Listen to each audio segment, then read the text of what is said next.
দর্শক এই বিষয়ে আরো জানাতে চট্টগ্রাম থেকে যুক্ত হচ্ছেন সহকর্মী সাইফুল মাহমুদ। সাইফুল মাহমুদ, শুল্ক হার কমার খবরে রপ্তানিকারকদের মধ্যে উৎসাহ উদ্দীপনা কেমন দেখছেন এবং এর ফলে চট্টগ্রামের রপ্তানি বাণিজ্যে এর কি প্রভাব পড়েছে জানাবেন। যে মারফি আসলে যেমনটি বলেছেন, মার্কিন যুক্তরাষ্ট্র শুল্কের হার আসলে কমানোর ফলে চট্টগ্রামের যেই 250টি গার্মেন্টস কারখানা রয়েছে সেগুলিতে কিন্তু স্বস্তি ফিরে এসেছে এবং মালিক শ্রমিকদের মধ্যে কিন্তু এক ধরনের সুবাতাস বইতে শুরু করেছে।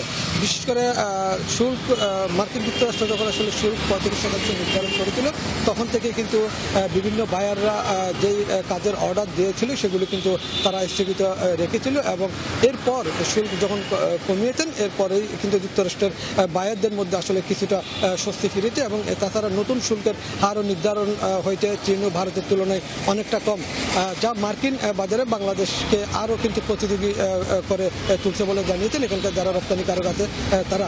তবে এই ঘটনায় মার্কিন যুক্তরাষ্ট্রের আসলে বায়াররা কিন্তু আসলে যে ক্রয়াদেশ স্থগিত করেছেন সেগুলি আবার তারা কিন্তু পুনরায় চালু করেছেন এবং নতুন করে কিন্তু আরও বায়ার আসতে বলে এখানকার যারা রপ্তানিকারক আছে তারা জানিয়েছেন।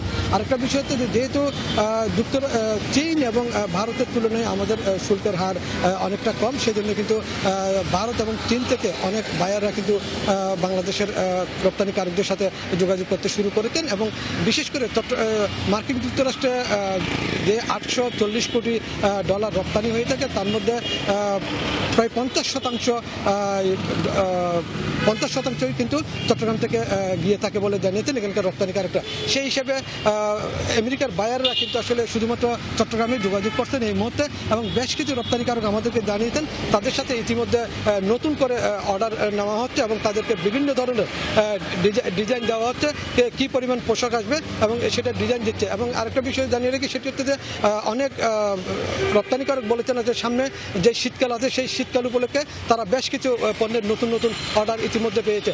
তবে এই পর্যন্ত দেশের অর্থনীতিতে আসলে যে ভূমিকা রেখেছে সেটিতে চট্টগ্রামের গার্মেন্টসগুলির অবদান সবথেকে বেশি বলে মনে করছেন এখানকার রপ্তানিকারক আছে তারা।